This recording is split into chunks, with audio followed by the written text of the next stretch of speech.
Graça e paz, eu sou o pastor Márcio. Nós temos meditado no livro de Neemias, no capítulo 1, do verso 1 até o verso 4. No primeiro áudio eu falei para você sobre a estrutura do livro, o contexto histórico da passagem, na intenção que ajude você a compreender o texto. E agora vamos ver o próprio texto, no verso 1 e 2 do capítulo 1, diz: as palavras de Neemias, filho de Acalias. No mês de Quisleu, no ano 20º, estando eu na cidadela de Suzã, veio Anani, um de meus irmãos, com alguns de Judá. Então lhes perguntei pelos judeus que escaparam e que não foram levados para o exílio e acerca de Jerusalém. Neemias recebe aqui a visita de um de seus irmãos, Anani, e alguns de Judá, conforme o verso 2. Ele faz perguntas, Neemias, porque está interessado em saber sobre aqueles que ficaram em Judá. Neemias é um homem que faz perguntas cruciais. Sua pergunta revela a sua angústia, sua preocupação, sua inquietação. Ele quer saber como estão seus patrícios.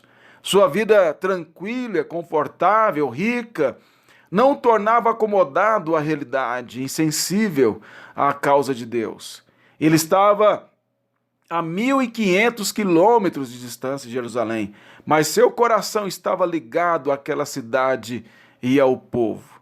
Aprendemos de imediato com esse homem que não é preciso estar no local de sofrimento e perseguição que a igreja está passando para nos sensibilizarmos. É possível estar distante geograficamente, mas próximo em oração e de coração.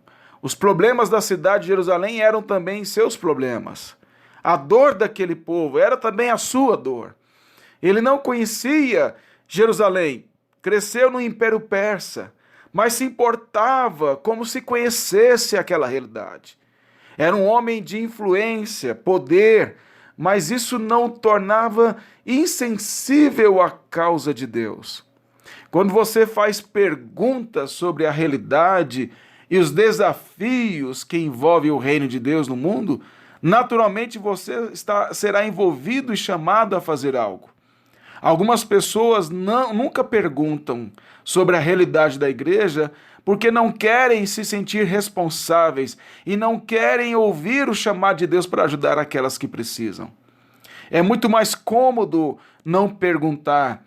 É muito mais cômodo não correr o risco de ser humanizado por aquela realidade. Quando a gente vê o filme de A Lista de Schindler, mostrando Oskar Schindler, que era um alemão, que era um empresário, e aí ele começa a contratar judeus no período do nazismo para fazer serviço para ele.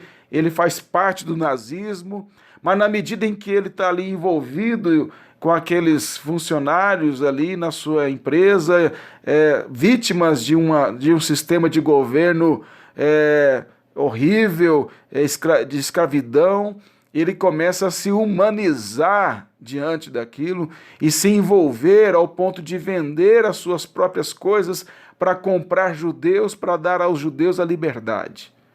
O que eu quero dizer com isso é que quando nós nos envolvemos com as angústias dos outros, no aspecto de querer ajudar, nós somos humanizados. Quando nós ajudamos as pessoas, nós estamos nos ajudando também, porque na medida em que ajudamos os outros, nós somos levados a uma humanidade que muitas vezes nós perdemos por causa do dinheiro, por causa das condições que nós adquirimos, os status, da suposta correria, dos valores superficiais e transitórios. Neemias é um homem que estava envolvido por uma condição de status, de prosperidade, como copeiro do rei, mas é um homem que faz perguntas, e perguntas para se envolver e se doar por uma causa nobre que transcendia o Império Persa, que é a causa de Deus. Que você seja levado a fazer perguntas cruciais sobre a igreja de Cristo no mundo, para se envolver com as lutas, com o reino, que a visão do reino domine você.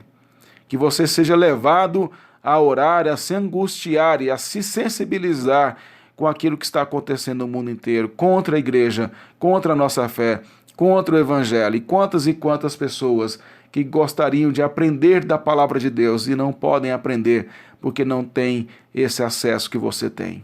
Que Deus assim nos abençoe e nos fortaleça em nome de Jesus. Amém.